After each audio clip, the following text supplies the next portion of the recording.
You're listening to 101 with Tommie Zam. On the 64th episode, we sit down with Sk8wine talking about skateboarding and life. Let's do this.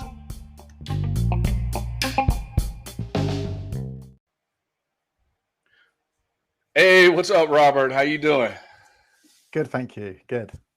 So what? You're in UK, correct? I am in the UK. I'm in the southwest of England, and the weather is horrendous at the moment. Although, having said that, it's actually the sun's peeked through the clouds. But yeah, I'm in the southwest near Bristol. Okay, yeah, Bristol. You guys have Bristol's like really popular for football, correct? Yes, Bristol City. I'm not into my football, but yes. Yeah, because I don't follow football that much, but when I do, I know like different over there it's like different little towns or cities have their own like football teams and they rival against each other and stuff. It's pretty rad. Oh, you could have a town of 11 people and they'll put a football team together. Oh, really? Yeah, we love the football. It's funny whenever I go traveling and I see other people, and generally I'm traveling for skateboarding, and I'll meet other people and they'll be like, "Oh, what football team do you support?" And I'm just like, I don't follow football, I'm afraid. I used to love playing it when I was a kid, but yeah, I don't. It's not even a little bit in my life anymore. So yeah, well, skateboarding's in your life now. I mean, that's what took over. Yeah. I started when I was 11 and haven't looked back. Oh, that's awesome. And let's get back into that history of yours. So you started skateboarding at 11 years old. What got you into skateboarding? It's actually a funny story. My gran was telling me she used to work in this like corner shop, like off license, and she told me they were making a skate park in the local town, and I'd always I was still into my football. I was still playing football, but I was super interested in starting skateboarding. I remember seeing it a couple of times on TV, on like the children's programs and stuff, because obviously I was still like 10 years old, and I was interested in like starting. And at that point, it was just when Tony Hawk's Pro Skater like promotion videos were coming out for it being on the PlayStation.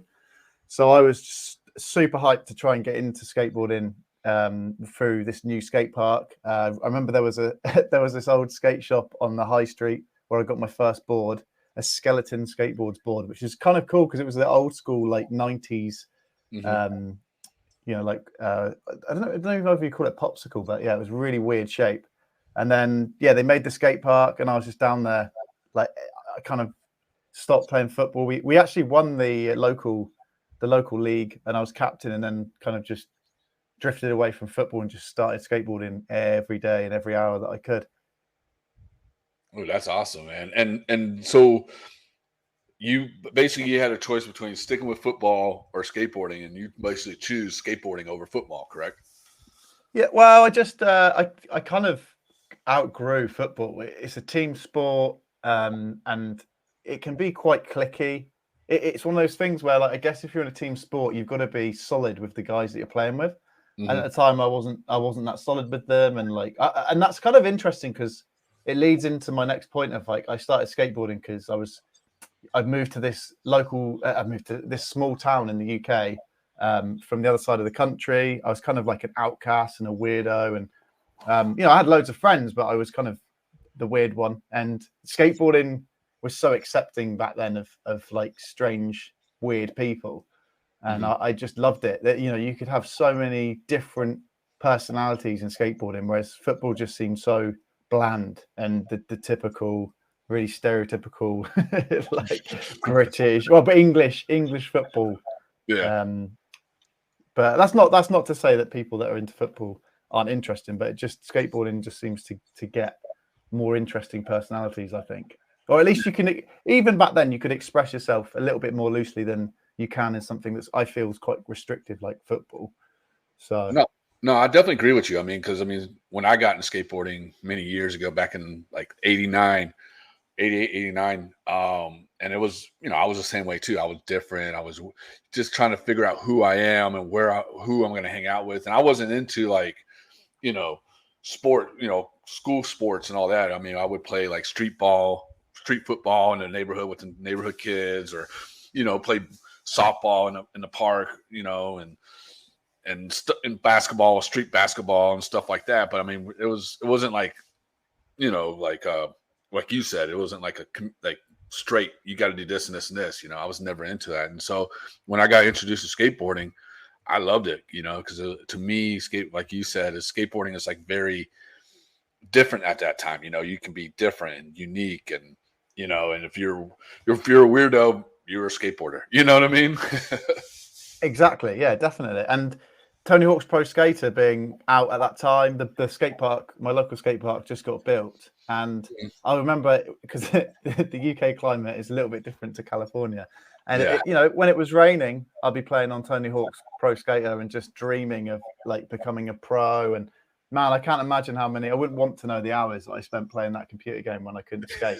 And anything I was doing, it was just skateboard related. And that was it. Like, just looking at the different styles on Tony Hawk's. You had like Kareem Campbell, like with his hip hop esque personality, and then like Elisa Steamer and Steve Caballero, Jeff Rowley. Jeff Rowley, yeah, exactly. And that was like, I don't know, people could be quite critical, but I think that Bob Burnquist, you had such a range, such a variety of skateboarders in that game back then, because even back then it was like you play a football game and I mean the players, but skateboarding back then I think was kind of fresh, kind of new, at least to me, especially getting into it. So to have an English person in a skateboarding game, a female, different cultures, it was brilliant. Mm-hmm. No, who was your favorite person that you played all the time in Tony Hawk? Oh man, I would like. So I always wanted to learn the Ghetto Bird, which I managed to finally do in this year. But Kareem Campbell, yeah, thank you. It's the most difficult trick, and anyone who can do the actual, nollie backside nollie hard flip backside 180. Because I get so annoyed when I see that is tough, dude. I would say I get so annoyed when people call a hard flip rewind a Ghetto Bird, because it's like, I think it's just everyone now sees a hard flip 180 and they're like, oh yeah, that's a Ghetto Bird. But the true Ghetto Bird is keeping the same rotation of the hard flip, which is even more difficult. Oh, yeah. And yeah, so Kareem Campbell, Elisa Steamer. I used to like Elisa Steamer, and I think it was nice because it was one of those things where I liked Elisa Steamer because I remember I watched her parts so much because like I could relate to the tricks that she was doing. And so I remember watching that clip on Tony Hawk's of the kick flip over the driveway, and I would watch that like 10 times before I went down to my local park, which had a driveway, and try and do that mimic that kick flip over the driveway. So Elisa Steamer was a good one before I went out skateboarding. And then I think just generally, like obviously Jeff Rowley, because he's from the UK. And then Rune Glifberg, I believe, was in it as well. Rune, and weirdly, I saw Rune at Norway this weekend. So it's like weird, like you're 11 years old playing this character, and then you meet the real person and like get to see them skate and stuff's awesome. Did you tell him? Did you go up to him and say, "Hey, I was you when I was young"? Like was you. You know what I mean? I try not to fanboy on people too much, but I'd imagine that must be something that he's heard a million times. So I try and think of something that someone might not have heard if I'm going to go over to people like that. But I know Rune. I know of Rune from Vert Attack, which is like a Swedish vert competition, quite big. I don't know if you've heard of it. Yeah, I heard of it. Yeah, so Rune, I've seen Rune a couple of times at Vert Attack and the Vans Park series and stuff. So I think I would like to think like he knows my face. So I said hello to him, but I mean everyone said hello to Rune. So I'd imagine you must see so many different faces that you just can't remember everyone. But I think he remembered me. Oh, he probably remembers you. They always will remember you. You know what I mean? Yeah. I mean, if you see him one time, then next event they'll be like, "Oh wait, I saw you at the other event." Oh yeah, I was there. Remember? Yeah. I know how that is. And then that's pretty cool. Like for you growing up, Tony Hawk Pro Skater was what got you more into it. Where when I was growing up, all we had were like magazines, and then skate videos. We had to wait until like 6 months till they came out, and you know what I mean. So it's just cool to think like how like different generations of skateboarders that started have like different ways of doing it. You know what I mean? How they got into skateboarding, you know? I do always wonder whether I'd still be into skateboarding without Tony Hawk's Pro Skater, because, excuse me, I think that like the Ryan Sheckler documentary, I just watched it today, and they make a really good point, really good, and they make a good point in that I think Eric Costa makes the point that like skateboarding is media, and I'd never looked at it like that. I'd never thought, but that is how you first get into it, is you see it in the media if you come from a small town like mine and there's no skate park, and that's your first kind of interest into skateboarding back then as well. And so Tony Hawk's Pro Skater was a part of, you know, the media. And so I do wonder whether if Tony Hawk's didn't exist, whether I would have seen a magazine and still found that love for skateboarding, because it's just, I mean, it's like 24 years now and I still can't get away from it. I just love it. Yeah, no, it's definitely, skateboarding is media. I mean, it's 100%. I mean, like I said, you know, when I was growing up, you know, in a small town in Florida, you know, we had like pro skater. We had a couple pro skaters. We had Scott Stanton, who was a vert skater, and then Chris Markovich, that grew up in Gulf Breeze. That was outside of Pensacola, that would come to Pensacola to skate. So I mean, those are the two that I grew up around. You know what I mean? More Scott Stanton, because he skated vert, and you know, and the YMCA had a vert ramp, and I would go. I'm not skate vert, but I would go there and watch because it was amazing. And so I mean, that's what I had, you know, and then, you know, then I learned. So, are you from Florida then? Yeah, I'm originally from Florida. Yeah. Yeah. So like, I recently met the Tampa guys, and that was another aspect of like, once I played Tony Hawk's Pro Skater, then you like learn about, you know, how to become a pro, and you go to, I mean, you didn't have to, but you know, one of the roads, the pathways back then into being a pro skater was through Tampa. And so like, again, another aspect of like my life now, and then my skateboarding at the beginning was, you know, I come from a small little town in the UK, and Tampa Am was so well known, even back then when there wasn't Instagram and there wasn't Facebook, and it was just through magazines and VHS of all things. Yep. So it's like, yeah, it's like, so again, it goes back to the media, but yeah, you wanted to go to Tampa and try and make it pro, or at least I did when I was that age. I never did manage to, but no, you're absolutely right. I mean, I grew up with skate park of Tampa and Nolan Zitzer and Schaefer for a long time. And it's true. I mean, those boys. Yep. And it is true. I mean, skate parks Tampa has been around for 30 years. You know what I mean? And I remember when they first opened up, and it was just like a small little thing. And then, you know, they started their first Tampa Am and Tampa Pro out of there and this and that. But I mean, that's where you always want to go, because, you know, what you just said, and what I'm going to say is like, if you want to be somewhere in skateboarding, you always got to go to Tampa Am, or go to, you know, or their back to school contests and stuff like that, because that's where you're going to be, and that's what's going to help you get where you're at in skateboarding, you know. And I think, you know, my opinion is I think a lot of, you know, skaters now, they don't really do contests. It's all about social media. You know what I mean? It's like, oh, I'm gonna throw videos up there, and I get like 20,000 people on here, and all of a sudden I'm a pro skater because I'm an Insta pro. You know what I mean? I don't know. I mean, to me, it's like, all right, well, I never heard of your name before, but have you ever skated Tampa Pro or Tampa Am before? Like, this is kind of weird. You know what I mean? Yeah, definitely. And it's the ways to become pro now, and I'm using that term very lightly, is like you say, you could be, which it's positives and negatives. You could be the smallest unknown person from a little town with a mini ramp in your garage, but you've gone viral from all the videos you've been making, and then you're pro. Yeah. And it's such a difference from back in, like, you know, the early 2000s when I started to be a pro. Yeah. Think about me. I mean, back in 1988. You know what I mean? We had to make sponsor videos. We had to carry a VHS camera and go film a sponsor video and mail them out to like companies, and, you know, and try to get a shot sponsor and send them videos and this and that. You know what I mean? And it's just crazy how to see how things have changed from 88 to now. You know? Yes. And I think when we were talking about football, I think that especially now with the Olympics coming in and being a big part of skateboarding, whether you like it or not, that aspect of it, I feel, definitely has started like teasing at this kind of frattish like nature of football. And there's now like there's now a definite, I think with skateboarding and still with like the social media and becoming a pro through that way, we still, thank goodness, have other pathways to, you know, show your creative talent. other than the Olympics. But I think that's definitely something that people are concerned about, and it's definitely it's something that I'm going to find interesting to see the development of it, because it could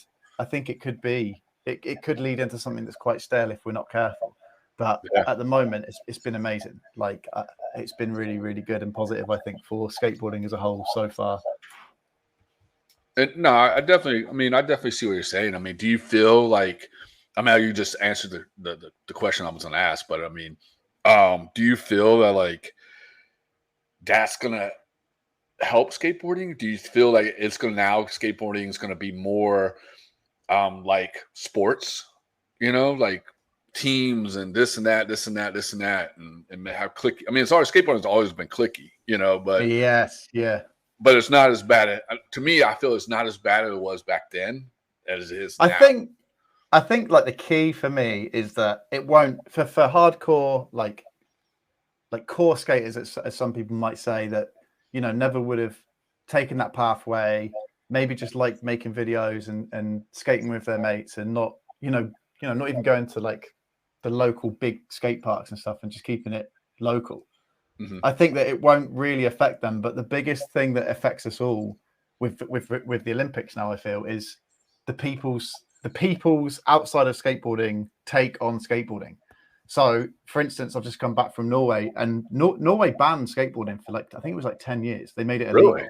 I didn't know that. And it was one of the only countries that did it. I think, if not the only country. And it's one of those things where that kind of mentality, especially in the UK, especially when I was growing up, old people would be tutting at you, and you're not playing golf or you're not playing football. You're doing something that's seen as being quite a negative thing. Whereas now, if you've just started skateboarding and you tell your parents that you're skateboarding, they're not going to tell you to get another sport. I feel, and that will affect, even if you're a core skater and you're not, trying to do anything with skateboarding outside of your own bubble, it will affect you. And I think that's the most positive thing of it at the moment for me, because you mentioned skateboarding and they're like, oh yeah, I've seen it on the BBC, and they've got such a different take on it. And I don't think that can be, I have no idea how that could be portrayed as a negative. Yeah, no. I see what you're saying. Definitely 100%. There is a lot of positive to it. But also, to me, skateboarding is punk rock. Yeah, totally. Yeah, and punk rock, dude. Like we're skateboarding in the States where I grew up at. We were hated. You know what I mean? We would get like rednecks, beating us up, cops threatening us and shit. You know what I mean? Getting chased out of that's to me, that's what's fun about skateboarding. Taking advantage of that. But now it's cool that we're accepted and this and that, but I mean, it kind of takes away that fun. You know what I mean? To me, that was fun, because it's like, I'm doing something that everybody hates, The aspect of the outcast. Yeah, definitely. Definitely. But then, having said that, I just don't know, like, it's still got that, like, if you're skating in the street, it's still similar. It's still the same, because you're not at a skate park and you're not at a vert ramp. You're in people's way, trying to go to work or do something outside in the public space. So I still think that it will forever be looked down upon when you're actually in the streets. And I think that's the core skateboarders who never used to, because I've always been a park skater, and back in the the early 2000s, used to get people like, you just skate park, you don't skate street, you're not cool.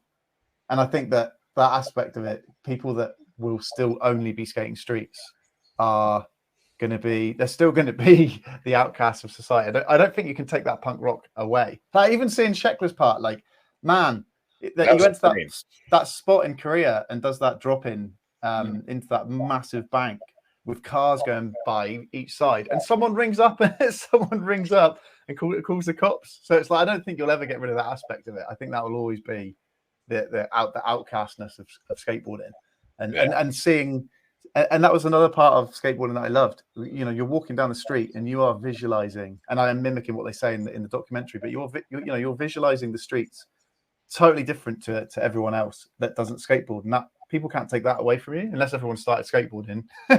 You'll always see the streets differently to everyone else. Yeah. No, definitely see what you're saying. I mean, it's definitely is, and it's just, I don't know. Like I said, it's just, to me, it's a good, and then I see the bad. You know what I mean? I see like both sides. You know what I mean? It's just like, You know, like how much skateboarding has changed so much that a lot of Yeah. these new generation skaters think they forget the roots. They they don't understand where all those tricks they're doing. It's already been done. You know what I mean? And Yeah. not. I mean, go ahead and do them already, but they act like they're the first ones to do it. But no, dude, you're not really the first one to do it. If you go back and look, that shit was done like back in the 80s. You know what I mean? I think a valid concern that people were bringing up, especially here, was like people were saying, "Oh, it's not going to affect me because I'm a cool skater and I've never followed the X Games or SLS. I just go skateboarding." But the thing with the Olympics is that they now affect how your skate park's built. So at the moment, it's fine. Like at the moment, like they've got, at least in the UK, they've got skateboarders involved, and skate parks are going to be built much, much better than 20 years ago, when the council would just, the local government would just get in anyone, and they would just make the worst transitions. They weren't a skater, and the skate park would be rubbish. And of course, the streets would still be better. Whereas now, I think that the concern is, at the moment, it's brilliant. Like the skate parks are getting built that are a lot better. They're usually made by skaters for skaters, which is brilliant. But what's to say that in 10 years, there's a new way of judging, and I don't know, grind boxes aren't needed or something. I'm using a really bad metaphor, but yeah, like they don't want. No, I know what you mean. And so now you're getting skate parks built with no grind boxes, or they're getting taken away because they're not needed in the Olympics. That, I think, would be a negative in the future if I'm doing a what if, but if that happened, because I think that's the beauty of skateboarding, even in a skate park. Being someone who is a park skater, is you can still go to a skate park and see that skate park in a different way than somebody else. I mean, Andy Anderson. I mean, the Tampa Pro Andy Anderson run just goes to show that park has been skated so much that any new line, any new way of looking at that park is just going to be insane. And Andy Anderson still managed to find different lines than other people had done in the comp, and I think that's amazing. And plus too, when going back to talk about skate park Tampa, I mean, in the Tampa Pro and Tampa Am contest, what's awesome about what they do is they change the park every year. You know what I mean? They leave some stuff there, but then they just change things around here and there. Change it up, yeah. And, make it different, and to make the AM skaters and pro skaters to like skate something different and put their minds to do something different. How the dopest line and this and that. I actually didn't realize that. You didn't know that? No, I didn't know that. I knew they changed it up. I was seeing the footage over the years. The footage changed, but I didn't know it's every year. That's amazing. Yeah, they change it every year. I mean, it should be changing pretty soon here for Tampa Am. And then they leave it up as a Tampa Pro. Then next November, it'll be an all new course. Oh, okay. I'm hoping to get out there this year if I can make it. Yeah, I found this clip. I'm gonna play this clip real quick. Hold on.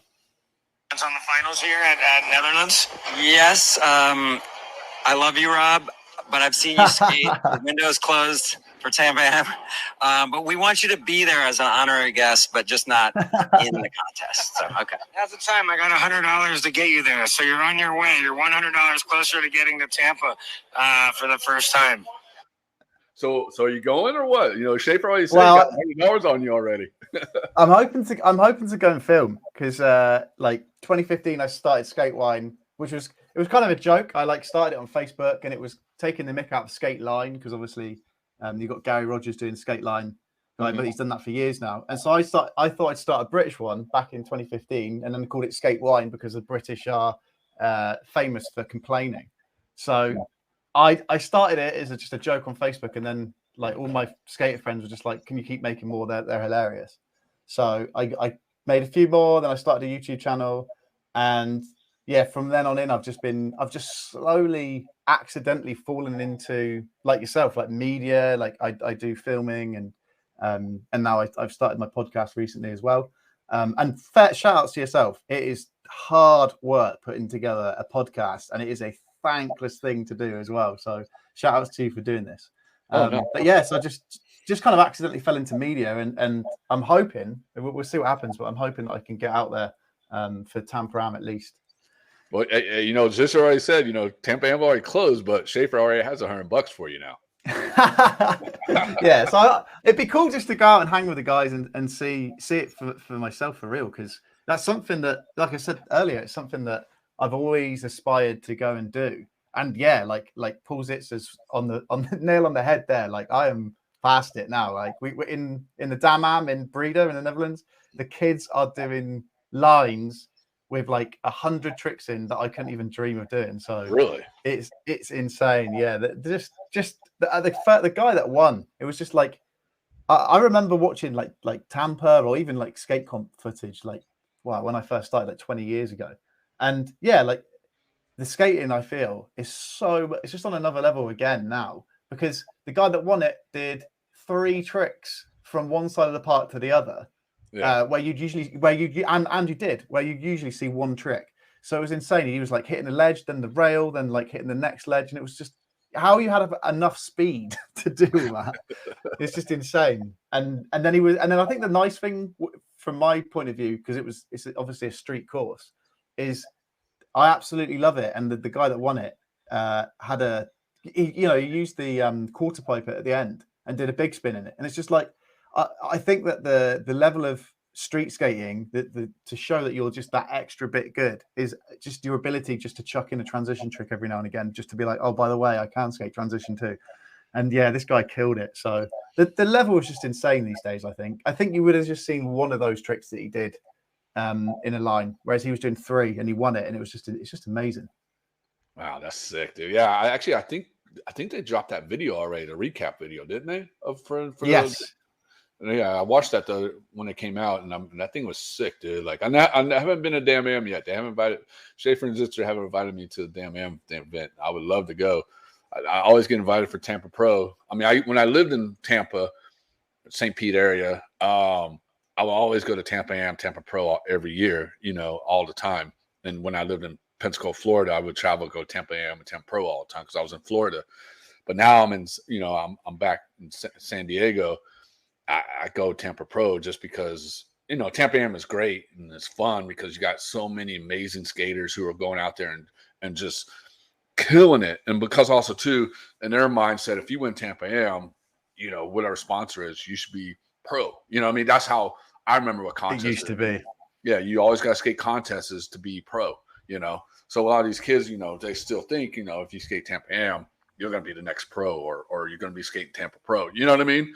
Yeah, definitely. But my recommendation is Tampa Pro because it's a lot of fun. But Tampa Am is great because you're going to see amazing skaters, unknown skaters going out there and just destroying it. Or pros, they kill it, but also too, they're like, hey, we're already there. We're here to party, good times, all that stuff. It's a lot of fun.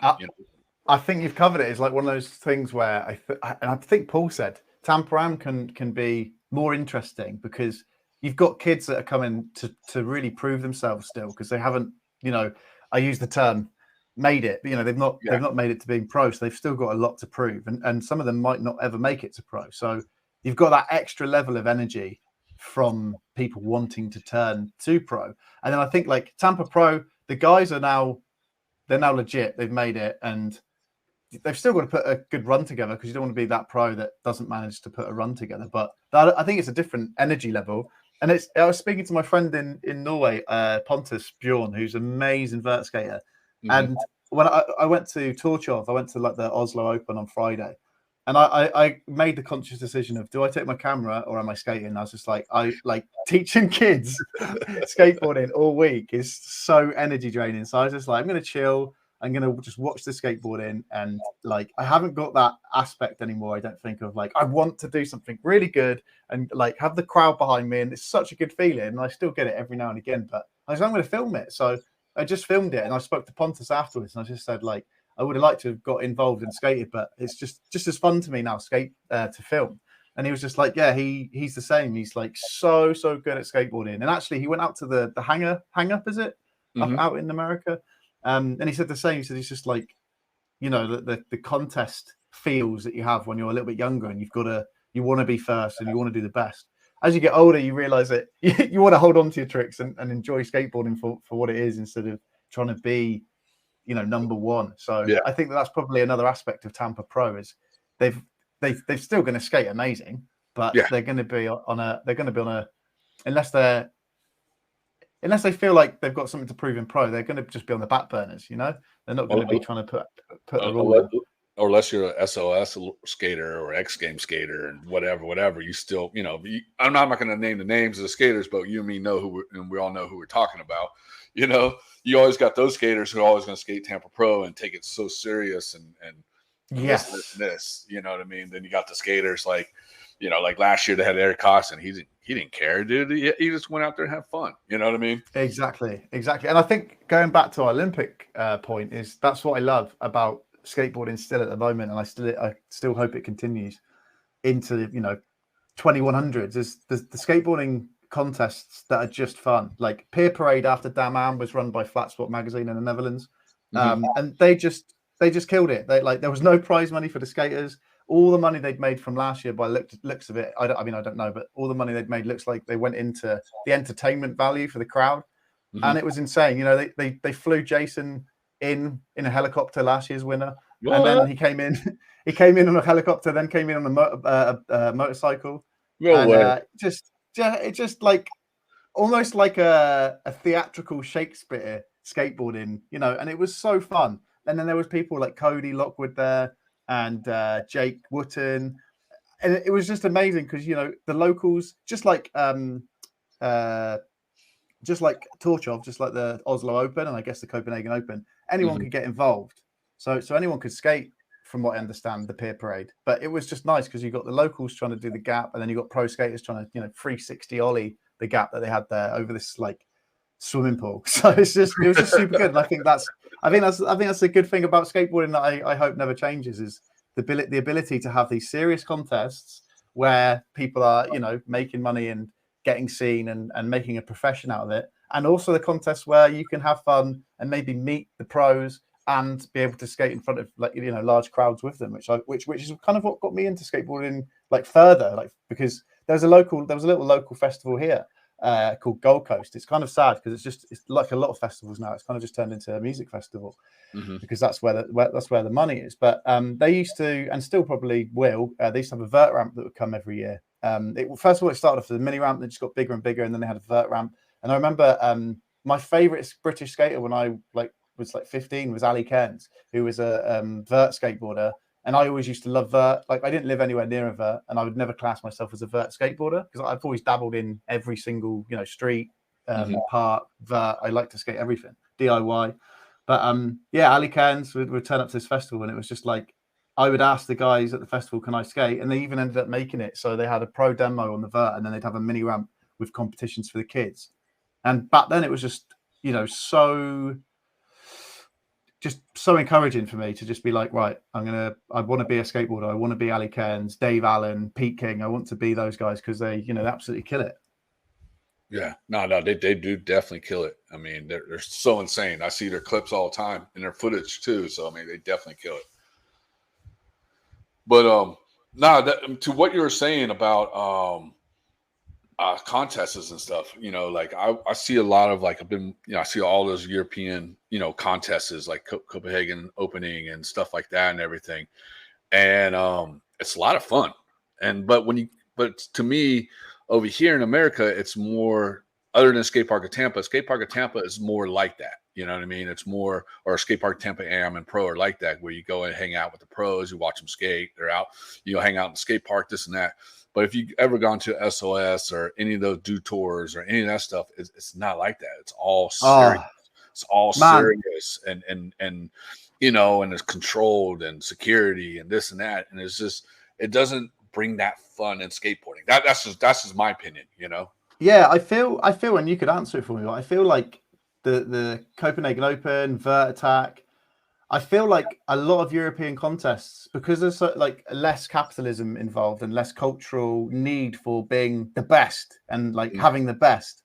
I feel like that there's been a number of vert pros that have come over to Vert Attack, and they're like, man, this just wouldn't work in the US because, like you say, the contests that happen, I feel, in the US, apart from Tampa and maybe a couple of other little ones like the Vert Series, and the American Vert Series is probably the same, but it's corporate. It's big corporations or sponsors that are organizing it or looking after it, like the X Games. And I remember I came over to LA in 2017, And I was lucky enough to be with old school skater from the UK, Mike Day, and through Mike we ended up staying with Jeremy Fox, who's the Flip Skateboards or co-owner. Yeah, and I know like Jeremy. Jeremy Fox managed to get us to go to SLS, and I couldn't believe like the amount of security, and I feel like I had the opposite of what pros must feel like when they come to Europe, and they're like, whoa, like there's there's this like just this like horrible little skate shack, and I'm around like normal skaters and like the crowd, and like they can touch me, whereas like SLS is like totally segregated. We've got walked in through with security. You've got passes. They take everything so seriously, and like it was, I don't know. It was kind of, to me, it was kind of like, it's a part of skateboarding. So I think that's another part of it. Is like that was kind of just before the Olympics, and it's like that corporate side of skateboarding has, and I guess always will exist with, the laws and like, oh man, and getting like a media pass. You have to be from, some channel. You can't just be. I think it's slowly changing, but you can't be from a YouTube channel and stuff like that, and it becomes quite segregated. No, it definitely is. It's very, to me, it's just very different. I prefer going to like a skate park of Tampa event or Vert Attacks or even like small local contests and stuff, because they're still more fun. And I'm going to make it out to Copenhagen Pro opening one time, but I see videos and photos and stuff, and it looks, to me, that's more fun than actually going to a Do Tour, SOS, or Olympics or any of that, because it's like you can't touch anybody. You can't walk up to a pro unless you are, or unless you're part of this cool guy club or this media package or whatever. You know what I mean? It's like, exactly.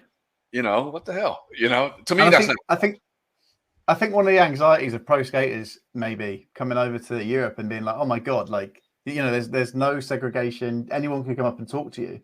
Like seeing Vert Attack with the pros there, it's like everyone probably will eventually ask for a photo or an autograph, but it's not like you're getting mobbed. Like people can see you there, they're just chilling out, and like they might catch you after the competition or whatever. It's not like they're just oh my god, this is amazing, I can just like go over and harass this skater. It's totally different. And I think the sad thing, you mentioned Copenhagen Open, I think the sad thing is like that like skate event is still amazing, and it's still, I hope to go to it next year, but it's exclusive now. So I was with a skater in Norway, a British skater in Norway, who was like also teaching, and he said he went last year, and they went to the skate park, and I don't know if you've ever heard of Andy Scott. I think he was one of the original people on Flip Skateboards when it first started. But Andy Scott was with Jack, and they said, they went to the skate park, and it was literally just the media and the pros and like, friends of the pros allowed in. And so, it's sad because, and I don't think it's any fault of the organizers. I think it just became this beast, this absolute monster festival that, they did such a good job with in the beginning. And then I remember I went out in 2017, which I think might have been the last proper year for it, because I could be wrong, but I think some of the Brits may have caused a bit too much trouble. People getting their bikes stolen. If you have 3,000 or however many skaters just turning up to your city, it's chaos. So I can see why it's become exclusive, and it's kind of sad that it's become exclusive. But apparently it's not like it used to be, and it's no fault to the organizers. It's just one of those things that slowly had to be controlled because of how popular it got. And that was the nice thing about Oslo. So I think Oslo is just trying to, a lot of places now, a lot of countries are trying to find a city that you can kind of cycle around and enjoy and go to different spots and have nice weather. And we were down at Torchov, and it was the same. Like people were just getting involved. There was no like segregation, and it was really nice to see, like really good. And I think that's the thing, is like the sad point is that Copenhagen's become exclusive, but the positive point is it was so successful now that other people are trying to mimic that success with it. I mean, someone said that Pier Parade was like it, but Pier Parade's nothing like it because it's actually at a skate park, a fixed location, sound system. It's totally different. But again, I can understand why people would be like, oh, it's like the Copenhagen Open, because it's an obstacle that's just made for the day. Anyone can ride it. Loads of like pro skaters and random skaters from like the local town, and it's brilliant. It's really good fun. No, it definitely is, and that's what's cool about those kind of events like Copenhagen, Skate Park of Tampa, Dam Am, you know, Vert Attack. I mean, there's so many of those events going on, and I feel like Europe is more open to that. More that's European style for skateboarding. You know what I mean? That kind of way, and that's pretty rad. And I wish Americans, you know, skate events would not copy, but like look at European skateboarding events and be like, we need to do stuff like that. You know what I mean? Because people don't understand, like, you know, or governments don't understand, or whatever don't understand. If you do events like that, yeah, you're gonna get 30,000 people, whatever, coming out there and having fun and partying it up and whatever. But they don't understand that, like, skateboarders love to travel where their skateboard events at, you know, where it's open to the public, having fun, and because we bring money to that city that might be hurting for money, but we bring a shitload of money, and they'll be like, come on in. You know what I mean? Yes, yeah. I think it's one of the negatives about. I mean, America is a big place, so I don't want to like generalize, but I think it's one of the negatives about being the country where pros go. So like all the pros that are going to be in like Thrasher and stuff like that, they tend to end up in, you know, in California. And I think it's just one of those things where it's a bit like Copenhagen Open. Like it's so big now in LA that you probably couldn't get away with doing a Copenhagen Open because there would just be hundreds of thousands of people, and the police wouldn't be able to control it, and the organizers would have to go to jail because they organized it because it was chaos. So I just think it's one of those negatives about being the country where pros end up spending their pro career. Mm-hmm. No, actually, that'd be pretty funny. I mean, there is one that I think Independent does one on Halloween. I forgot what it's called. They do it in Long Beach, and I think it's Hell Ride. I can't remember the name of it. Yes, Hell Ride. I think it is Hell Ride. Yeah, dude, that thing's fun, dude. See, that reminds me of a lot of, like, you know, European skateboard events. You know what I mean? That kind of style. It's fun. You know, I enjoy that stuff than going, like I said, going to the SLS or a Do Tour, you know, and I've been to those, and it's just like, oh no, you're a code blue, so you're not a green, so you can't do this, can't do that. And I'm like, what the hell? You know what I mean? Yeah. You can't party too hard because we're gonna kick you out of here. I'm like, what, dude? Come on. I think the other festival that might be similar and as chaotic, and I'm surprised they're allowed to do it, is Swamp Fest. Swamp Fest. Yeah, down in Florida. It's along the same lines. Yeah. That one's pretty insane, dude. I've never heard of that one before. I think that started off like more BMX style, but now skateboarding got involved in it, and so that's a new little fun little thing, you know. So gnarly, and I guess that's, again, I just feel like America probably takes it to the next level, and that's why you can't have a Copenhagen Open, because it'd just be death for some people. I mean, honestly, I'll be honest with you, the American government will try to control it, and corporations will come in and to control it, and you know, and that's what's sad about a lot of these. And then, you know, my opinion is sad about a lot of these skateboard events that go on in America, because it's basically half of the time it's run by corporate, and then they just control it all. You know, they take the fun out of skateboarding, and just want to be controlled by this and this and this. You know, again, that goes back to my point earlier, is that I think, you know, the pro skaters in the UK, and, you know, the top talent that haven't gone over to California, they're still doing 9-to-5 jobs.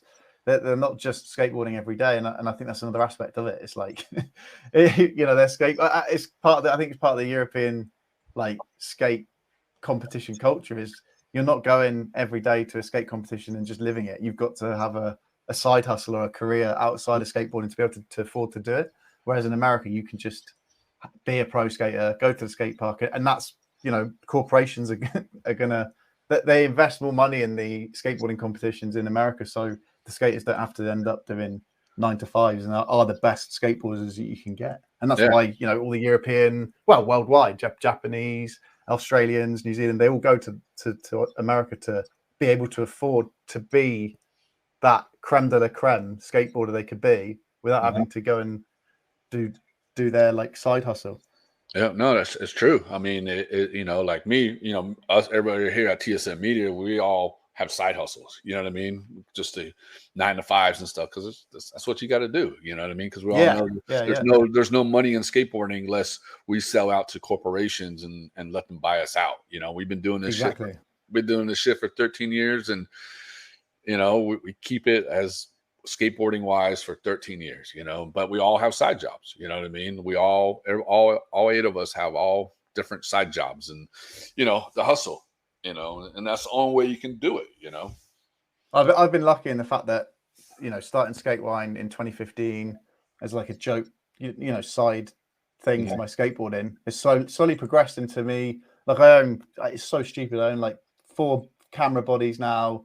I've lost count of how many blooming lenses I've got, and I just love film and videography and photography now so much that it's become, you know, I started my business I think in 2020, just before the pandemic, and I'm now outside of skateboarding, using what I've learned in skateboarding from filming and doing stupid interviews and stuff like that, to then being able to use that in a professional environment. And it's like unbelievable, and it's the, you know, it's the truth, but it's unbelievable how much skateboarding has helped me outside of skateboarding life. So now, you know, I'm doing, you know, corporate videos for companies that aren't skateboarding, but I'm still using the creativity that I'm learning from making reels on Instagram and TikTok, etc., like YouTube videos. I'm learning those skills, and I'm able to put them into a corporate, you know, a corporate place, and then be able to afford to go and do the fun stuff that I'm able to do with skateboarding. Yeah.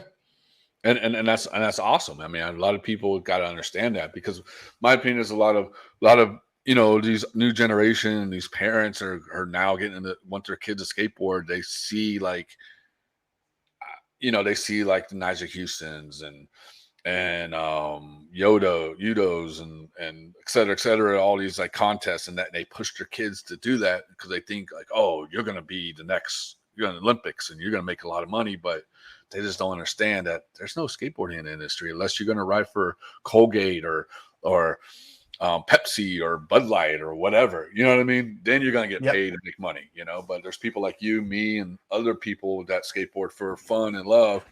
They all have 9-to-5 jobs or do DoorDash on the side or have side hustles or whatever, you know what I mean? yeah, exactly. You know, it's crazy. But one thing I want to talk about is your Sk8wine media. I remember watching Skateline. I remember Skateline, dude, and that was dope stuff that you did. That was Sk8wine. Yeah, Sk8wine. Sorry. Don't get me into a lawsuit with Gary Rogers.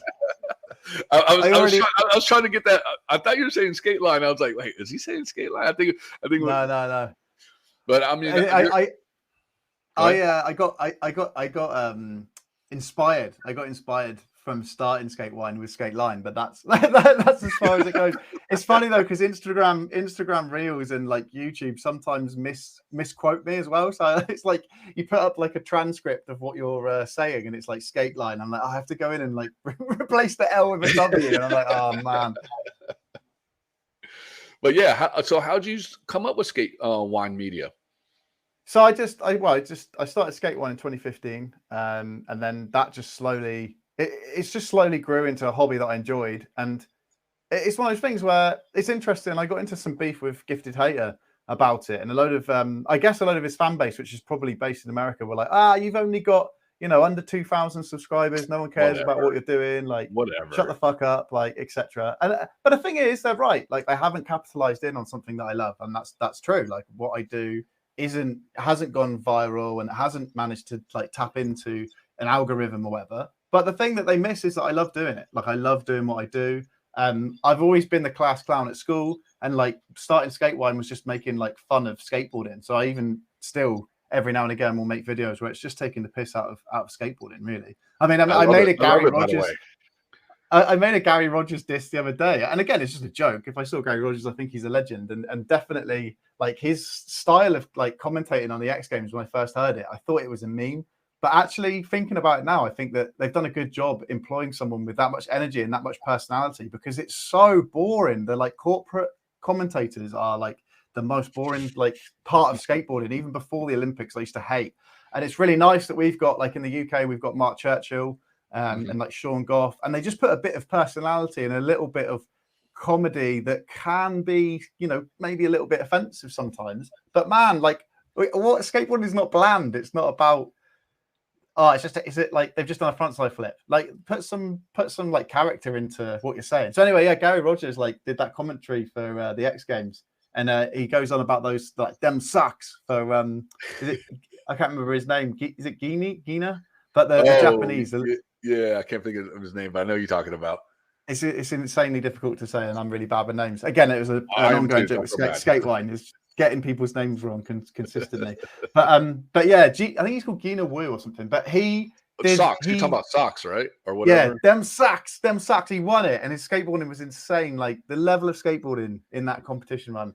And Gary Rogers is like saying "dem sacks," so I just made like a jokey, Instagram reel, just taking the mick out of it, which I think is just funny, and I just love comedy and skateboarding. So that's always been my outlet from like around 2015 when I started it, and then just with by accident, and I think that's another part of it is by accident. I've slowly fallen into like I'm a social person, so I like talk to like everyone, and so. I spoke to Chad, who runs Bowlzilla over in Australia and New Zealand, who actually lives in California. And so I spoke to him one because you said about travel. Travel's been my life since I left uni, pretty much. So I was traveling in Australia, and I got in contact with him and said, could I like come and video the like contests and stuff. So through that, he's invited me back a couple of times to just do like the video work and stuff, which has been great. And then like helping out with the guys in Norway run their like they run something called a Shummi skate gala, which again is it's a little thing that no one's heard of probably in America, but it's like the skate gala that the local Norwegian government basically support, and they just have all these. Well, they didn't do one this year, but they just have all the pro skaters over from Brazil and America, and all the kids just get to like they do like not even a real competition, but they do this competition where they get to see a competition of like really high ability vert skaters. And then they do skate schools like during the day before it, and it's just one of those things that just celebrates skateboarding. It's amazing, and all the local kids just get the best, best thing ever. Like I don't think there's anything that runs like that in the UK. So I helped out with the skate gala, and I've done stuff like live streaming for them, and helped out with a couple of like UK things, and just slowly accidentally fallen into being able to kind of go and do things and maybe not get paid, but also not have to pay for too much. So it's been awesome. And then through that, I just like I did graphic design at uni, and I've been a graphic designer, and just started my own business. I thought I'm someone who's social. I like to speak to different people, and I think that like having your own business and being able to freelance for different people, different personalities, adapting how to not progress, but like how to get on with different people is so good. And that's how it kind of just came from Sk8wine, and that's why I called it Sk8wine Media. Although ironically, one of my friends did point out that it's probably not the best thing to call it, because if you've got when I came back from Mexico in April, I got an email. I thought it was a wind up. I got an email, and the job was to live stream this funeral. And I couldn't. Wait. Hold on. You said live stream a funeral? Live stream a funeral, like so random. Oh, that's weird, dude. Really super like and it's funny because a lot of churches do it now apparently, but the one that's in my local town doesn't. So I just went along and did this live stream. But my mate pointed out that like that lady could have gone on to my website and been like, people are like quite fickle, and they only see. I mean, it's something that you learn in graphic design, that they only see kind of the very small snapshot of what you're trying to promote or sell or do. And so obviously if they see Sk8wine Media, they could think it's only media for skateboarding or only media for wine. So it's like, like with yours, it's TSM Media. So there's no ambiguous, there's nothing like to say, like football media, because then people will think it's only football. So I do need to try and think up a way of like, I might just call it Sk8wine Media. I might just call it SW. Media. I'll just leave it as is, man. Skate Media. I mean, I like the number 8. That's so old school. You know what I mean? I like that. Yeah. Well, so that's the thing. It's like I started it off as like it was just what's the word? Like immature and childish in nature, and that was I'm a graphic designer, and I think a lot of people that may just have a passing view of Sk8wine don't get a lot of my comedy, because I made the logo in Microsoft Paint. Like I'm a graphic designer, and I use Microsoft Paint to make the logo, because again I'm just joking. I'm just taking the mick, and it's just something that like whatever I'm doing within it is generally there's usually kind of like, you know, the ender. There's usually a joke within what I'm doing. And so yeah, that was another part of it. Is I hate, or back when I started it, I've actually come around a little bit to it now. But I used to hate people putting numbers in text. Like I used to just always make sure you write that out. Like write the word out. Don't put a digit in there. And so that was another thing. Is like I just thought I have to put a digit in there because it's so childlike and fun and just stupid. No, I like it. I mean, what you do is pretty cool. Like I like, you know, like you and Sk8wine and all you guys that post all these memes and have these little stuff and stuff like that. Because to me, in my opinion, is skateboarding has got so soft, you know. And I see you guys doing that stuff, to me that reminds me of what I grew up to. And I don't know if you were growing up around it, but Big Brother Skateboard Magazine. That was owned by first it was run by Rocco, and then Rocco sold it to Larry Flint from Penthouse, and that's where Jackass, that people know Jackass as now, that's where Jackass started, and they would do stuff like that. They would made fun of the industry and people, but it was just fun, you know what I mean? And when I see this stuff, I love it, you know what I mean? Because it makes it more fun, you know. Because to me, I think skateboarding and skateboard media has got really soft and careful what they say and do and this and that, and can't make fun of me, or you can't make fun of that person because he's part of the cool guy club, you know what I mean? Like, dude, I love that stuff. I love what you guys are doing because it's fun, you know what I mean? But people, it's so funny and sometimes I jump on the comments and I read people's comments and I laugh because I'm like, these people are getting so fucking butthurt over something that's so funny, but they get butthurt about it because they don't fucking understand. You know what I mean? Yeah. Like, I like fully don't want to invest my time in being negative about skateboarding, but I feel like South Park cover this issue perfectly. Is that they've got Jimmy, who's like a cripple, and he in a number of I think they did one where they go to the future, and they go to the future, and Jimmy's a comedian, and everything that he's like making a joke of isn't funny. Like he's really bland comedy.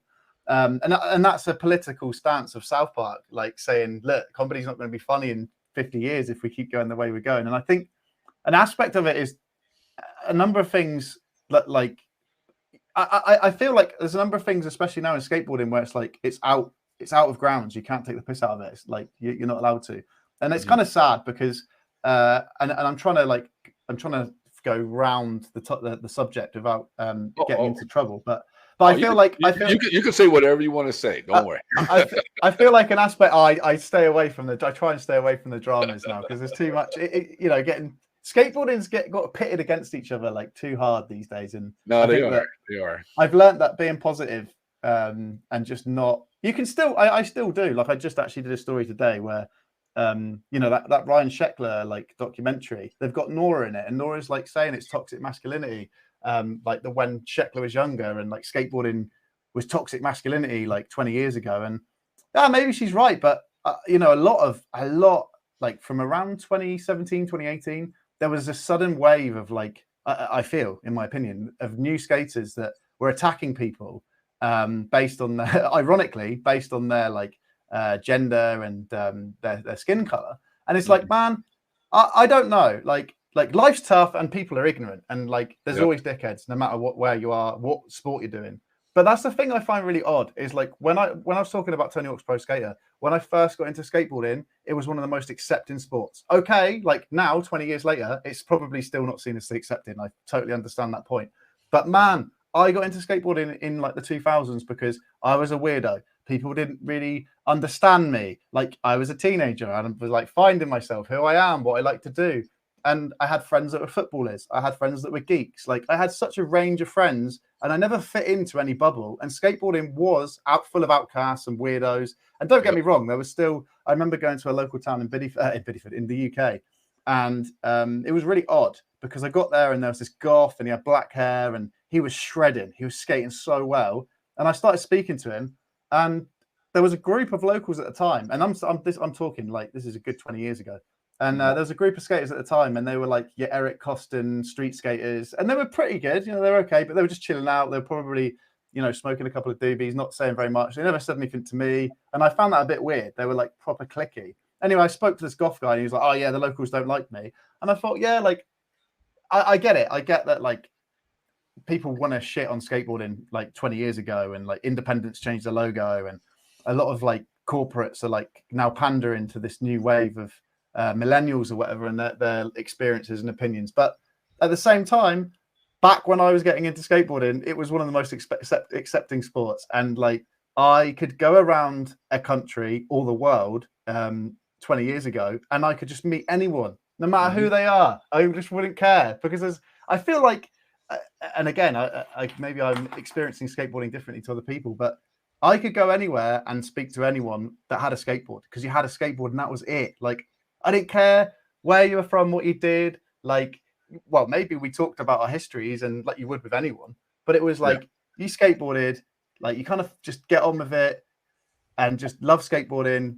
I love you as a skateboarder. That's it. Like, and it's kind of strange now that there's all this like attacking nature on like the older. I feel like on the older generation of skateboarding, and it's like, man, I'm not being funny, but like 20, 30 years ago, football, like you couldn't play football if you came out. But skateboarders back then were like, there was still like people that had come out in skateboarding like 20 years ago, just because it didn't, like Brian Adams hadn't come out. Brian Adams, Brian Anderson. Brian Adams is a good singer though. But yeah, I just feel like it's like a really harsh criticism of skateboarding, and it's one of those things where like over time things change, and looking back through a looking glass and seeing skateboarding being ignorant 20 years ago is like it's so finicky, because you're looking at something from completely different goggles. Like if you went back 20 years ago, you'd realize that skateboarding was so much better than any other sport with regards to so many things. And now, like, for instance, you've got like the gymnastics flipping people in the anyway, yeah. So I'm going off. I know what you mean. I know what you're saying. Trust me. but yeah, it's just like, it's just like, oh man, I don't know. It's interesting. It's interesting to see and that's why I try not to go into it, because it's just like, it's just divide and rule. And at the end of the day, like I've just been teaching skateboarding in Norway, and seeing, no matter who they are, just seeing like children, adults learning skateboarding, learning a new trick, and just the expression on their face and reminding me of why I got into skateboarding is just like a beautiful thing. And I just try not to like concentrate now on the chitter chatter of like online negativity. And that's why I kind of like those meme accounts that just take the mick out of everything, including myself, because man, it's like fun. It's fun. And I think that's another aspect of it, is like, if you're gonna dish out your opinion, you've got to be able to accept other people's opinions as well. And I think that's something I think outside of skateboarding, and I think that's infected skateboarding now in 2023, is like, now in skateboarding, you've all got to have the same opinion. Otherwise, you're not a skateboarder. And it's like, man, like 20 years ago, there was all kinds of people with all kinds of different backgrounds. Yeah. Like in the UK, we've got like conservative and Tory, and like, man, you could find some posh person that was a weirdo and now like skateboarding. And then you can find some hood rat that, didn't have parents or whatever. And you go to the skate park, you get on. You don't think about all that stuff. So yeah, no, at least that's how I feel about it. No, I 100% agree with you. I mean, 20 years ago, I mean, it's like you said, I mean, there was all types, and I saw the Nora thing when she said that, but I mean, there was also, there wasn't that many women skaters 20 years ago as there is now, but there was a lot of good women skaters 20 years ago that skated and were pro too. You got Lisa Steamer, who was pro for Toy Machine, you know what I mean, and killed it. And then there's I can't remember her name, from New York. There were so many of them. Yeah, they call it a guys club or whatever, a guys masculine thing, whatever. But you know what? But 20 years ago, we didn't care what you were. You know what I mean? I feel like now this generation of skateboarding, it's all about it. If you look at them wrong, or if you say something wrong, you're hated, or you're this way, you're judged more. You know what I mean? Yeah. And skateboarding has never been about judging anybody. We accept it for who you are. And you know what? Oh, you can ride a board, and you You can just carve down the street and maybe do an ollie. Yo, you're cool, dude. Let's go skate. You know, I don't care what you look like or what kind of gender you are or what race you are or whatever. You're a skateboarder. Let's go skate. I'm going to go take you to the skate spot. I feel like this generation of skateboarding, this is my opinion, is more judgmental than it was 20 years ago. You know what I mean? For sure. And it's sad, you know what I mean? It's like, oh, well, I can do this and this and this. Who are you? Oh, and then you got, then you get these people who don't skateboard that leave comments and talk crap, and like, who are you? You know what I mean? Yeah. You don't know you don't know skateboarding, man. You might have quit. You might have skateboarded when you were like 10 years old, and then you quit because you couldn't ollie or do a kickflip. So you quit and became a football player or became a redneck or got married and has 6 kids. And now you see skateboarding is popular. Oh, I'm a skateboarder now. I'm going to get back on a skateboard. And it's like, okay, you get what I'm saying? You know what I mean? Like, yeah. And that's the thing. I think people coming back into skateboarding, especially, is like an awesome thing. It's great. 100%. But it's definitely. I just think it's like anything else. It's just so divided now, and like and I noticed this with social media. Like I posted a clip that's been my most viral clip the other day, and it's me shitting on scooters and hating on scooters. And I just, it's so funny because when I posted it, I was like, it's half in jest, like it's funny. I'm just taking the piss. Like I don't actually care. Like I just made a video. I don't hit the kid. I just turn around, have a little bit of like I have a little bit of like a paddy and just get a bit upset, but that's it. And I make a video and I just think it's funny. And like, sadly, the algorithms push that up and it's now like on 170,000 views. And it's just, again, it's one of those things where like I make a really nice cinema camera video of someone skating. It's taken me like a lot of effort. I've had to like skate the vert next to them and it's super nice. And it gets like 3 views because it's not offensive or clickbaity. And I think going back, yeah. And I think again, it goes back to like the gifted hater stuff where like controversy is what sells. It's what makes like someone who's not very good at skateboarding like go push themselves in the algorithms. And it's these controversial people that end up being like quite successful out of it.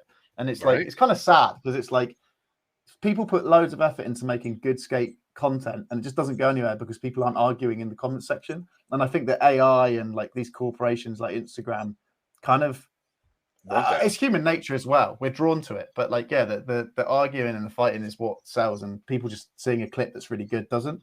And then going back to your point about Elisa Steamer, it's like, man, my granddad, God bless his soul. I remember if you go back 20 years ago, there was no female football on the TV in Britain, and if it was late at night. You know, no one was allowed to watch that. Whereas now, like, it's a massive thing, like, and super good that it is. Like, women's football was a massive thing, and I remember.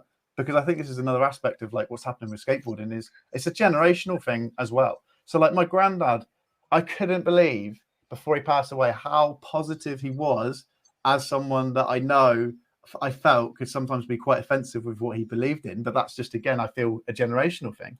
But he was so supportive of female football. And when it was on, he would, just like the male football, would just be like, right, I'm watching the football. Like, don't talk to me, leave me alone. Like, this is my time to watch like football. And I just remember thinking, man, it's such a beautiful thing. You've got someone who, like, I used to think sometimes my granddad was quite ignorant, but yet he still absolutely loved women's football as much as he did, men's football, till he passed away. And it was just like, that's amazing. That's incredible. And again, it goes back to my point about skateboarding is like Elisa Steamer was in a video game. Like, okay, she was the token, as you would call it, but like there was such a range of people in that video game, and she was there representing female skateboarding.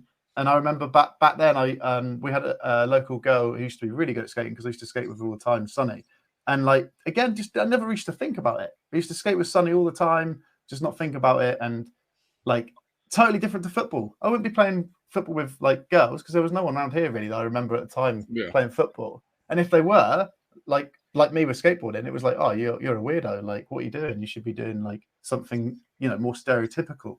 Which I think, again, is a positive about what's coming out at the moment. Now it makes it easier, more accessible.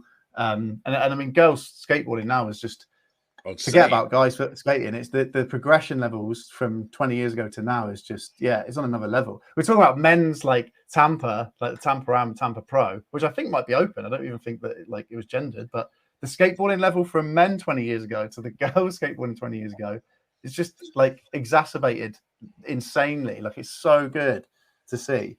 Yeah. And so positive. And you know, and I'm going to put this out there too. Is like a lot of people don't understand is, you know, and I'm not going to say the mom and the girl skater because she's known. It was, I think it was one of the at a skate park. I think it was Tampa Pro.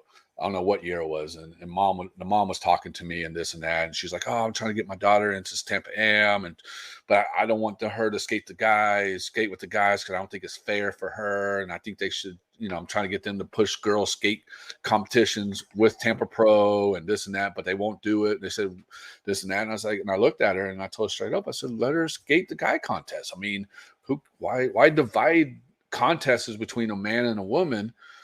You know, if your woman's really good skater, this is my opinion, it's a good skater, and let her skate the guy contest. You know what I mean? Let her get in there and get comfortable and skate in the guys contest, you know? And you know, what people don't understand is that back in the, you know, when Lisa Steamer and there was, you know, other girl skaters were skate guy contests, you know, skate Tampa Pro and Tampa Am stuff. And I think that was rad, you know, just to see that going on, you know what I mean? Yeah. Lizzie Armento entered Vert Attack. I think she entered both competitions. So Lizzie entered the girls and then the open, and she made the semi-finals. And it's just like that was the biggest for me. That was the biggest fu to like people who might have a bad opinion of like female skating. It's like, man, girls can make the finals against guys. And especially with their progression now, it's like that's why I've always been for like open competitions, because you're not categorizing anyone. You're just a skateboarder. You're entering. Yeah. But then that also discounts the fact that, and this is bringing me into something I don't really want to concentrate on. But you know, the Nine Club interviewed Nora Vasconcelos like in 2017, and she literally was saying about the fact that her maternal instincts and like, you know, a female's brain works differently to a male's brain, and like we're different like in physical nature. And it's like that's another aspect of it. It's like, yeah, like I was kind of always against, and I'm talking like 6-7 years ago. And again, I think this is what I find funny when people get really upset, is like my opinion's changed. I don't mind the fact that in competitions now you've got male and female competitions. Like I think it's great that the female skateboarding in the UK with the Vert series, when they introduced the girls competition, it's just been brilliant, because there's been more girls involved, more girls entering, and it's been such a positive thing. And I think that I'm arguing against myself here, but when you take in what Nora said in 2017 into context now, it's like, yeah, like men and women are built physically differently. Like a man can't have a baby. So like we have to take this into consideration at the moment until science maybe changes things, where that I think is a really interesting and like understandable point. Is that's what, for me, that's why we've always gendered physical activities. That's why the Olympics has always had male and female competitions. So and then that's funny, because that's why I think that skateboarding is so great. Is it was always open. It was always the best of whoever. Like no matter what you were, you're in this competition, and it's the best of the best, and it doesn't matter like kind of what the background you're coming from. So I see both arguments and understand them. But that's if you're a competition skater. You don't even need to be a competition skater. You could just skateboard and just have fun, and not, you know, be trying to do the circuits or whatever. No, definitely. And like I said, you know, like now I see more, not a lot, but I'm starting to see more girls skating in the skate park, in the Tampa Ams and the Tampa Pro contests and stuff. And me, honestly, I think that's rad, because to me, yeah, you know, you're always going to have the women contests and this, but why divide everything? We're all equal. We're all the same. You know what I mean? And and I don't mean to go on this subject either, but I mean it's the same as trans guys and that want to be women, that want to skate in women contests, and you know what I mean, this and that. I mean, go skate all contests. You know what I mean? Skate a guy contest. You know, why you want to skate a women's contest? Because you can beat a woman, but skate a guy's contest. You know what I mean? Like you're more. I think their argument is the acceptance. But I don't know. It's just not an aspect of skateboarding that I enjoy talking about now, because it's so divisive, and people just get so upset. And then they start attacking you personally, even though they don't know anything about your background. They just assume that you've had everything gifted to you on a plate. So it's just like, yeah, it's just, I actually am now interested in seeing how that aspect of skateboarding develops, because there's been a number of other there's been a number of other bodies within sports that have just come out and said, no, we can't like support this because it's not for the sport that we're doing. It's not, and like, I mean, I'm interested now just to take a back seat and like just see how it develops, because I mean, that's kind of where my beef started with Nora, is like the female surf champion came out and said that she didn't agree with it, and there was, oh man, and again it went viral. That's another part of it. It went viral. People were arguing. And then I got an unfollow from Nora Vasconcelos, and it's like, I've respected her. I've loved her since day one. Like, she's amazing. She's goofy.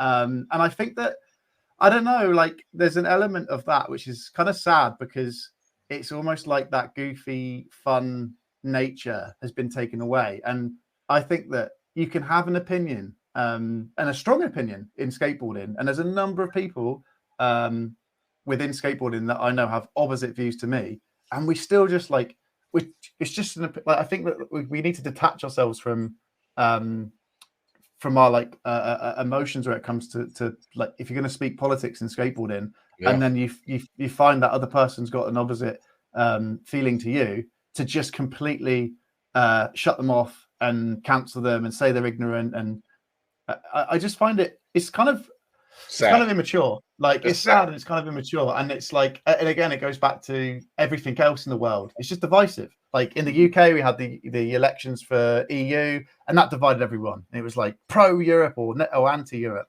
And then the same and when that was happening, it was the same in the US. And when I followed Nora, she was always attacking the Trump supporters. And I'm like, man, like, I don't really agree with many conservative politics in the UK.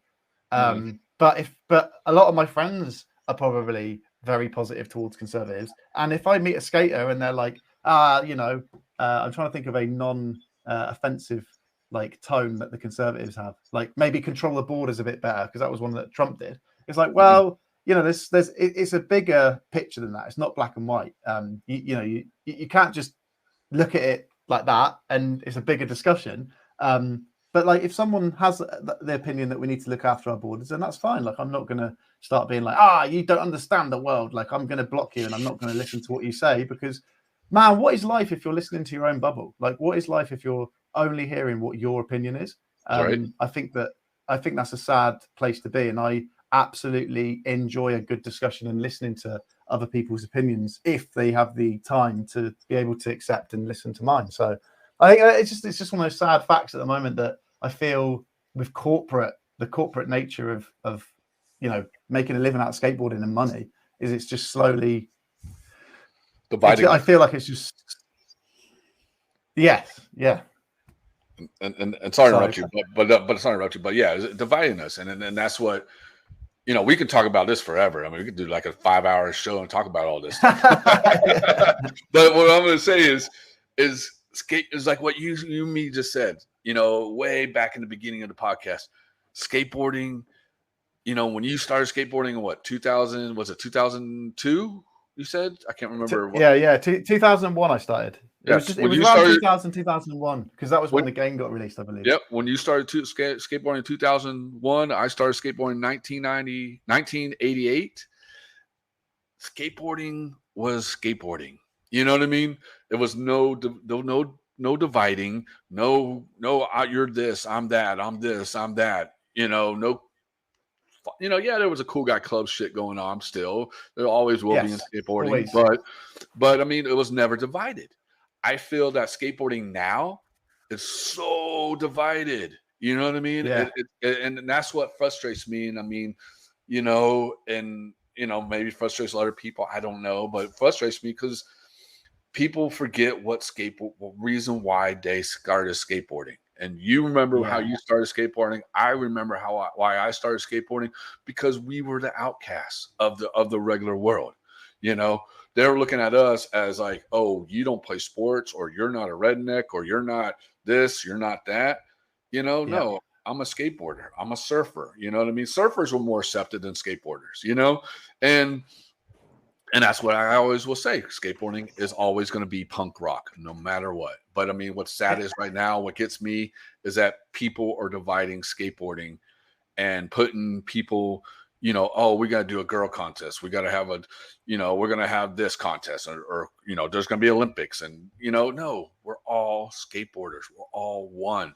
You know, that's why I love Skate Park Tampa. That's why I love Tampa Am and Tampa Pro contest, because there's no dividing in there. You know what I mean? It's all one. You know, you got women skaters in there. You know, I've seen a couple of tranny skaters in there. You know what I mean? Like, nobody judges anybody. It's all one, and that's what's great about Skate Park of Tampa. And I don't mean to promote them that much. There are my homies, but that's what I love about it. And you know, and European skateboard events, because it's all types of skaters all join the one. But now you got these dividing people and dividing skaters, and these corporations coming in and dividing us, and that's what frustrates me, you know, and that's my opinion. Yeah. I feel like when I was like a kid and I was started skateboarding, like the biggest thing I got like bullied for was being a transitional skater. Like I just liked mini ramp and vert skateboarding, and back then it was like the only thing that was cool was skateboarding street and like shitting on vans, but not vans. Sorry, shout out to vans, not vans. Nike tried to like get it at commercial shops as well, like chain stores. So like Nike tried to like swoop in, and it's so funny because like that back then when I was started skateboarding, like that was like the worst of it. So I always used to get hated on because I like transition skating, and then like what shoes you were wearing because you're too corporate. And now it's like, man, you go down a skate park and it's people are only wearing Nike, and like shout outs to Nike for their absolutely amazing ability to manipulate skaters and like non-skaters into just wearing Nikes, because you know, gone are the times when you had Adios and I'm trying to think of other OG like shoe brands. There's Audio, Fallen, Globe, yeah, Audio, Globe. I mean, Globe I think is still about. I think Globe is still about. Yeah, DCs. There was even an 88 footwear for a little bit, but like, but like now it's so funny because like 20 years ago that's what everyone was upset about. Is like, oh, it's getting too commercialized and the skaters aren't making any money, and it's just going to be corporates like running skateboarding. And here we are 20 years later, and that's what's happened. It's like, and all the skate brands are gone. All the skater-owned brands are not around anymore. You know. Yeah, well, I mean, it's one of those things where I think you need a mixture. Like the brands, like Nike have still got skaters on their team, and they've probably got skaters that work within their like company. So it's not like skaters aren't part of that anymore, which is a lucky thing, I think. Because if you just got corporate, I mean, I know there was, I won't name the distributor, but I know there's been a load of stuff in America at the moment with a distributor getting bought out and just kicking out all the skaters, and there's been backlash to that, and that's great. Like that's for me that. Taking away everything we've been speaking about, and I apologize to anyone I've offended, but it's like that back then, 20 years ago, that was like what was the politics back then, is like if you were being a sellout, and I guess actually ironically that was what you know, Nora was speaking about with Ryan Sheckler doing the Lynx advert and being a sellout, and it's like, but back then he was also a transition skater. He could skate street, transition, everything, and it's just it's so funny how skateboarding's changed and adapted. I remember seeing Ryan Sheckler skate when he was like, I think it was like 10 years old at Tampa Am with the helmet on his head, and I was like, who is this kid? And then now he's like a big time legend, you know, in skateboarding, you know. Yeah.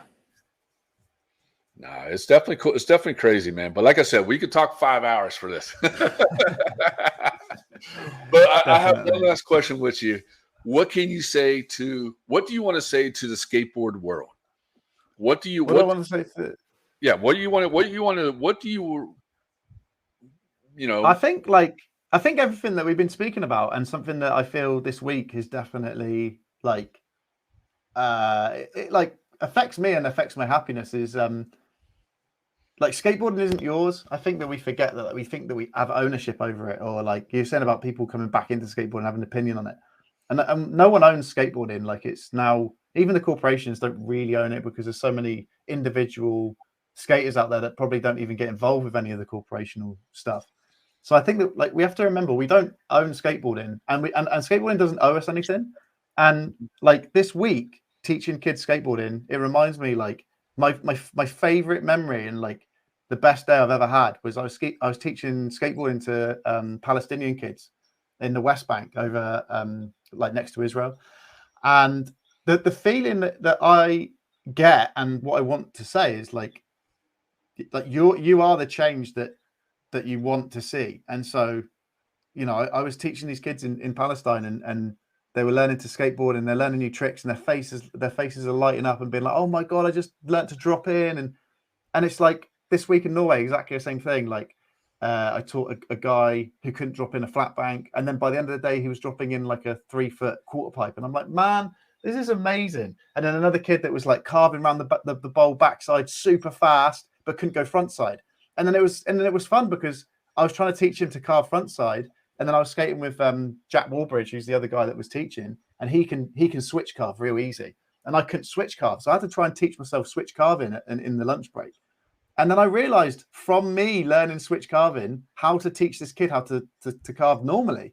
And so I was saying to him, like, you're coming up too sharp, you need to come in from the side of the bowl to keep carving. And then he landed it. He learnt it. He did front carve, and he was super stoked. Like, all the kids were like, "Are you going to come back next year and see us?" And it's just like, man, all the stuff online of like people arguing and like the fun videos and negative videos. It's like that, like even this, like this internet world that some people live in. Just remember to like go outside and skate and kind of be that positive change within skateboarding that you want to see or you talk about. Because I think a lot of people in skateboarding talk about what they want to see, but don't actually, you know, put those shoes on and do it themselves. So yeah, like just remember that skateboarding and like, yeah, I just love it. Like I love it. And if you can share that love, if someone's scootering and you give them a skateboard and you share that love of skateboarding, and you can get one more skateboarder in the world, and hopefully one more person with like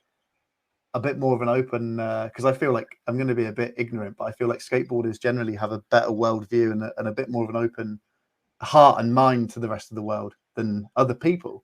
If you can make one more skateboarder in the world, then it's going to be a bit better, right?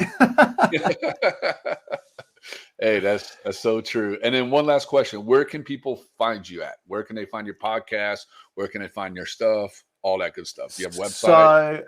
So my Sk8wine YouTube channel is Sk8 number WINE Sk8wine on the YouTubes, and then Sk8wine on all other like socials. And then my business is Sk8wine Media. I've got skatewine.media.com if anyone wants to check that out. And I think that's everything. Yeah. I mainly post to like Instagram, but every now and again post to YouTube. And then I've got